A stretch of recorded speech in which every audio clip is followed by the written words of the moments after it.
তো আজকে আমরা যে রসের কথা বর্ণনা করব সেটা হলো বাবা সখ্য প্রেম, মানে এক বন্ধু আর এক বন্ধুকে কতটা ভালোবাসতে পারে আর কিরকম ভালোবাসতে পারে এক বন্ধু আর এক বন্ধুকে। তো সেই নিয়ে আজকে আমরা আস্বাদন করব। তো এই যে বন্ধুটা কে,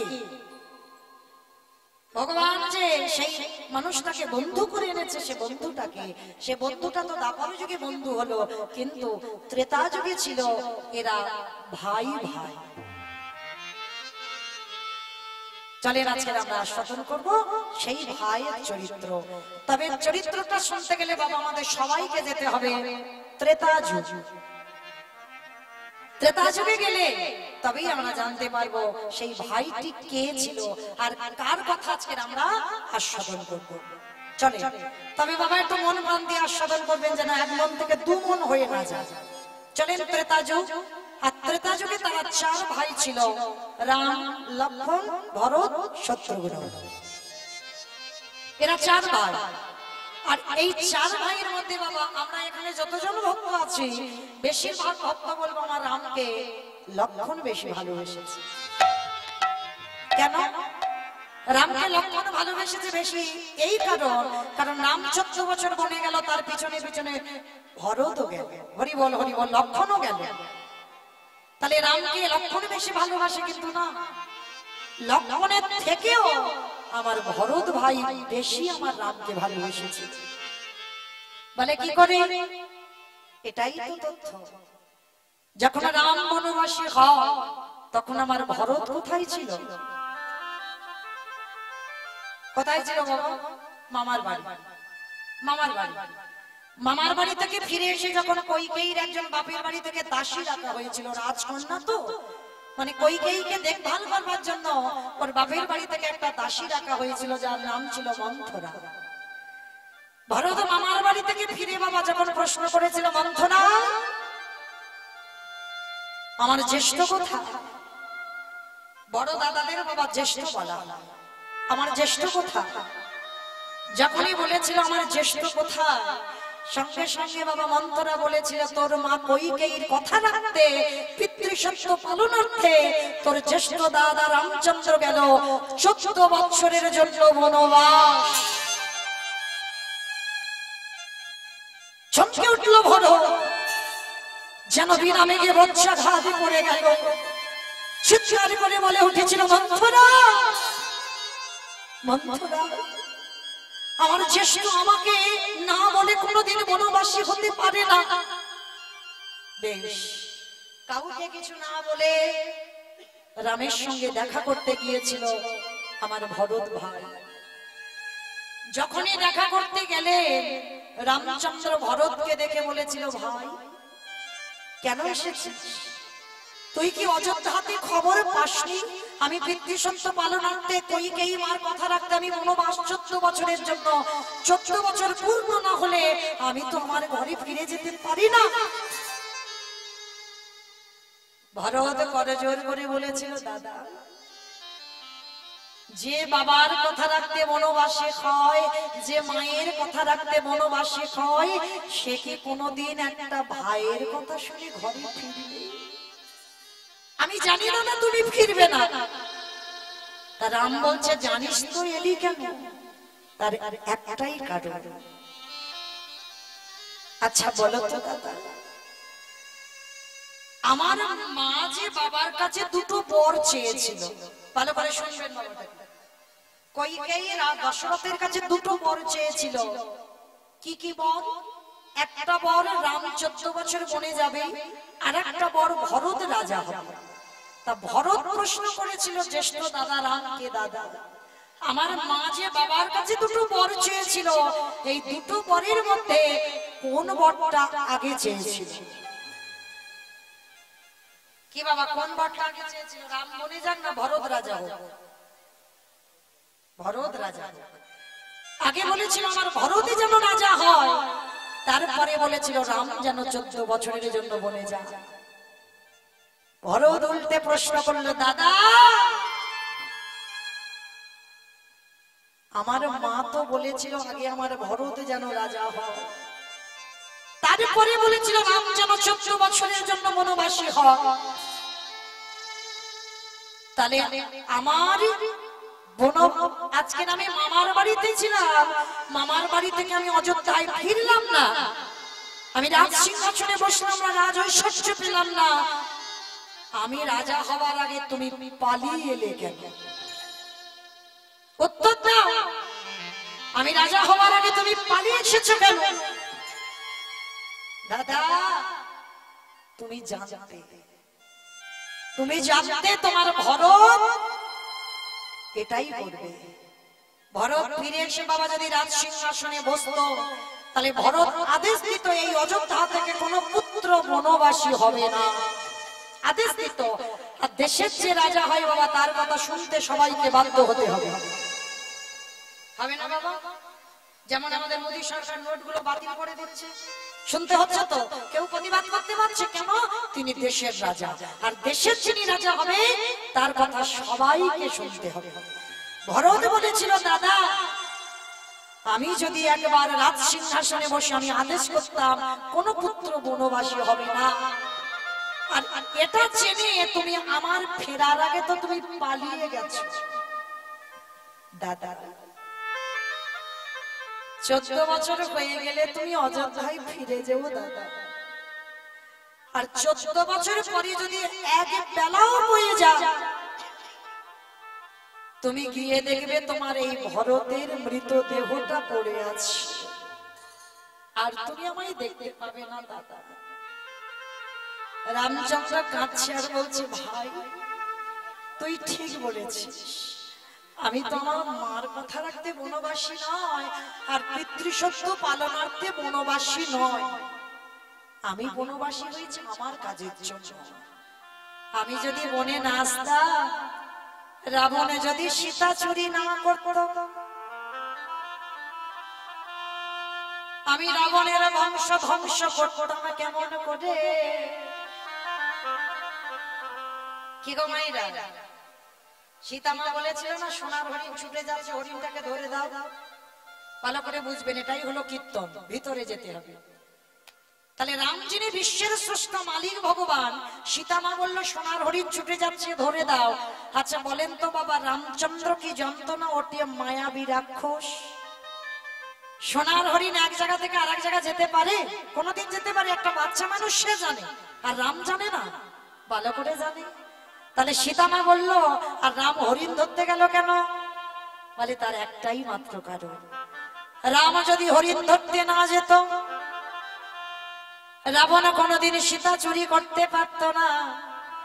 সীতা যদি চুরি না হতো লঙ্কার মাটিতে লক্ষ্মী প্রতিষ্ঠা হতো না, লক্ষ্মী প্রতিষ্ঠা না হলে তুলসী বৃক্ষ হতো না, তুলসী বৃক্ষ না হলে কোনদিন মহাপ্রসাদ হতো না, মহাপ্রসাদ না হলে কোনদিন ভক্ত সমাজে বিতরণ হতো না, ভক্ত সমাজে বিতরণ না হলে কোনদিন রাবণের কৃষ্ণ ভক্তির উদয় হতো না, আর কৃষ্ণ ভক্তির উদয় না হলে রাবণ রাজার বংশ কোনদিন উদ্ধার পেত না।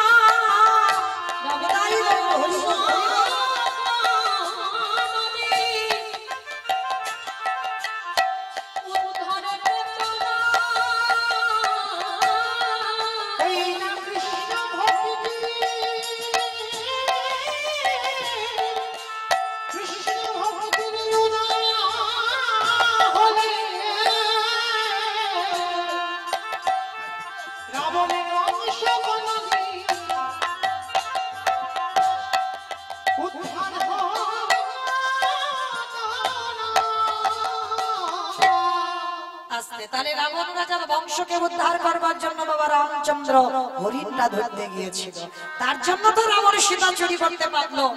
তো আজকের ভরত বলেছিল দাদা আমি তোমার কাছে কিছু চাইবো না, শুধু তুমি তোমার চরণের খড়মা দুটো আমায় দাও। কেন খড়ম দুটো চাইলো? যে জ্যেষ্ঠ দাদার সিংহাসন সেখানে আমি বসতে পারি না। ভাবতে পারছেন বাবা কিরকম ভাই? আর আমরা জগতে ভাই বাবা কতটুকু কাটিয়ে দাদার কাছ থেকে নেওয়া যায়, যদি একটু জায়গা আমার বেশি হয়, এগুলো আমাদের মতো ভাই বোনেদের কাজ। কিন্তু রাম ভরত লক্ষ্মণ শত্রুঘ্ন এরা এমন নয়। ভরত বলেছিল যে জায়গাটা তোমারই জায়গা সে জায়গাতে তো ভরত কোনোদিন বসতে পারবে না। যারা যাবেন দেখে আসবেন বাবা, আমরা দর্শন করে এলাম এই কয়েকদিন আগে সেই অযোধ্যায় যে রামচন্দ্রের খড়ম জোড়া আমার ভরত নিজের হাতে সেবা করেছিল। যারা যাবেন অযোধ্যায় দর্শন করে আসবেন। আজকে সেই ভরতের কাছে খড়ম জোড়া দিল, বলে দাদা গো তোমার খড়ম জোড়া সিংহাসনে রাখো, আরে আমি বসব সিংহাসনের নিচে, 14 বছরে তোমার খড়ম সেবা করব। দাদা একটা দিন আমি ওই জায়গাতে বসবো না, 14 বছর পরে ফিরে তুমি বসবে ওই জায়গায়, আর 14টা বছর আমি তোমার খড়ম দুটো ওই জায়গাতে রাখবো। রামে বলেছিল ভাই রে আমার খড়ম জোড়া 14 বছর সেবা করে তুই তো আমায় ঋণী করাবি, কিন্তু ওরে ভাই রে এই ঋণ আমি শোধ করব। ভুলটা তোর নয়, ভুল আমি করেছি। জগতের লোকের কাছে বলে বেড়াচ্ছি পিতৃসত্য পালনার্থে বনবাস, কইকেই কথা রাখতে বনবাস, কিন্তু আদৌ নয়, ওটা ভুল কথা, ওটা বাহ্যিক জগতের কথা, অন্তর জগতের কথা নয়। রামে বলেছিল ভরতে রে আজ আমি তোরে দাদা তুই আমার ভাই, আমি ভুল করলাম, আমি অন্যায় করলাম, তুই প্রতিবাদ করতে পারলি না, কিন্তু এর পরের জন্মে আমরা ভাই দাদা হব না, এর পরের জন্মে আমরা দুজনে হব বন্ধু বন্ধু। বাবা দেখবে যদি বন্ধু বন্ধু হওয়া যায় যত বয়স হয়ে যাক না কেন, আর আমার হয়তো বয়স কম, আমার ছোট হলেও আমি বড়কে মারতে পারি, বড় হয়ে ছোটর উচ্ছিষ্ট খেতে পারি, কেন? এটা বন্ধুদের ক্ষেত্রে হয়, যত বড় হোক না কেন বন্ধু বন্ধুকে মারতে পারে, বন্ধুর কাঁধে চড়তে পারে, এগুলো হয়। রামচন্দ্র বলেছিল ভরতের এর পরের জন্মে আমরা দুজনে ভাই ভাই হব না, বন্ধু বন্ধু হব, আর যেদিন বন্ধু বন্ধু হব আমি হব ব্রজেন্দ্র নন্দন কৃষ্ণ, আর তুই হবি আমার বন্ধু সুদামা। যেদিন দ্বারকায় আমি রাজ সিংহাসনে বসব, যেদিন তুই দ্বারকায় আমার সঙ্গে দেখা করতে যাবি, ভরতে আমি কথা দিলাম নিজের হাতে তোর খড়ম যুগল আমি সেবা করব, শুধু তোর খড়ম সেবা করব না, নিজের হাতে সুদামা যেদিন হয়ে যাবে তোর চরণ ধোবাবো, শুধু ধোবাবো নয় আর কি করবো জানিস ভাই ভর, যেদিন সুদামা হয়ে দ্বারকায় যাবি তোর চরণ ধোবা যা আমি পান করব। বিদায় বল হরি বল হরি বল।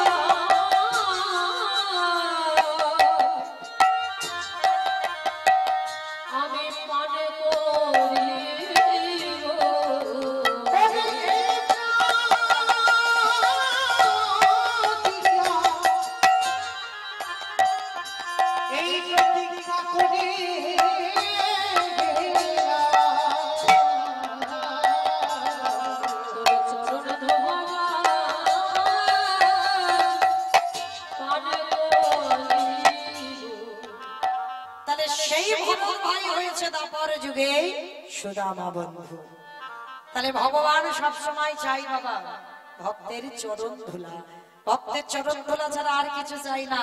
একটা কথা বলি বাবা, অনেকে আছে না বিছানায় ঘুমাবে, বিছানায় যেদিকে ঘুমায় বাবা বলে পায়ের দিকে ভগবানের ছবি রাখা যাবে না। কেন রাখা যাবে না? বলে অপরাধ হয়ে যাবে।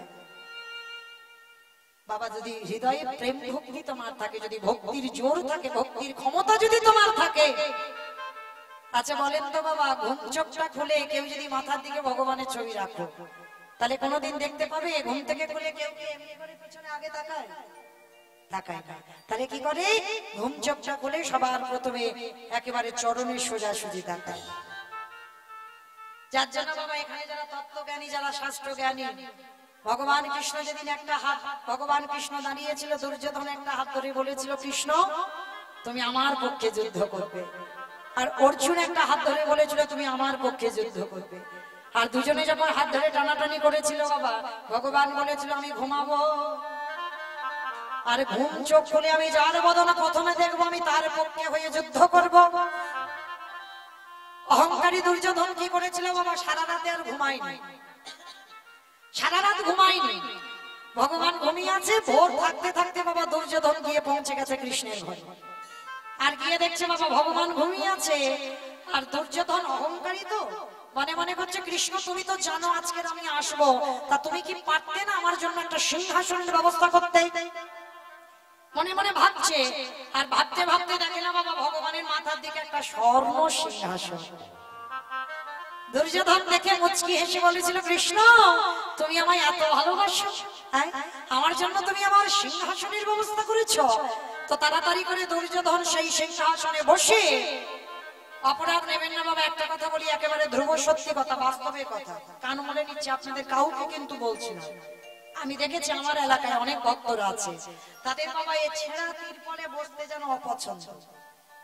কীর্তন শুনতে এসে বাবা ছেঁড়া তিরপলে বসতে চায় না, তাদের যেন একটা চেয়ার টিয়ার হলে ভালো হয়।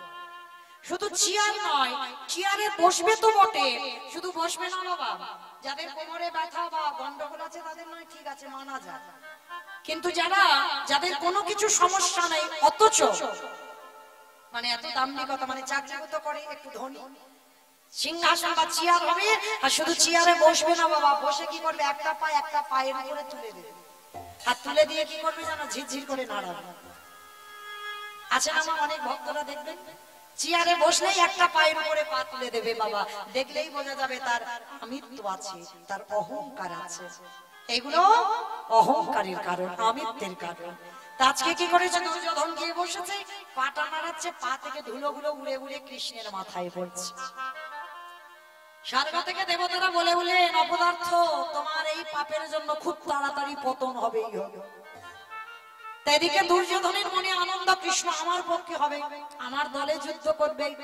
আর সেদিন বাবা অর্জুন এত ঘুম ঘুমিয়েছে বাবা, এক ঘুমে সকাল।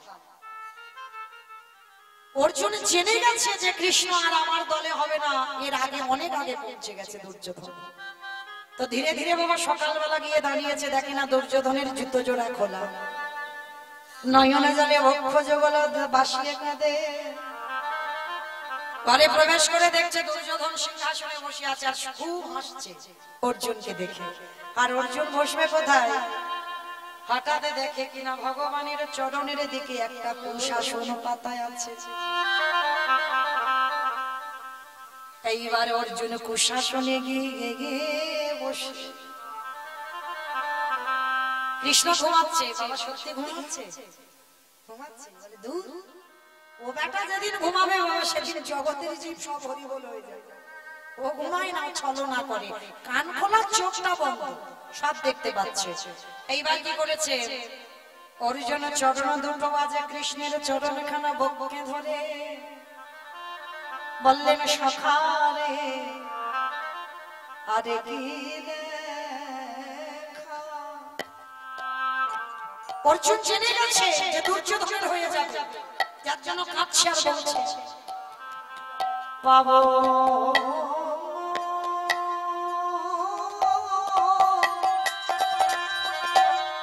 পাবো না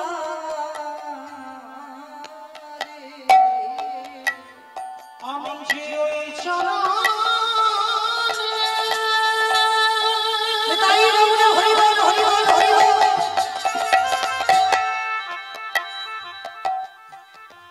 ওই চরণে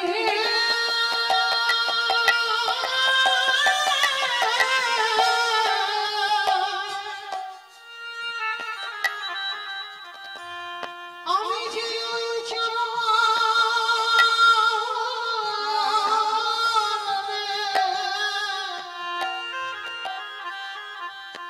বড়ই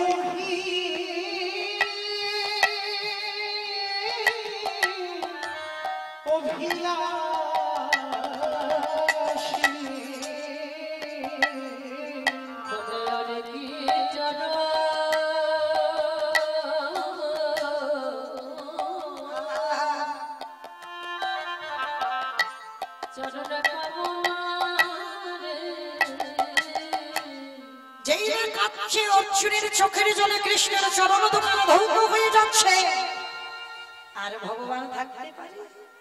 এইবারে ভূম চোখ খুলে সরাসরি অর্জুনকে বক্ষে ধরে ভগবান নয়ন জলে ভোগ ভাসাচ্ছে। দুর্যোধন রেগে বাবা সিংহাসনে একেবারে দাঁড়িয়ে গেছে। কৃষ্ণ, এটা তুমি কি করলে?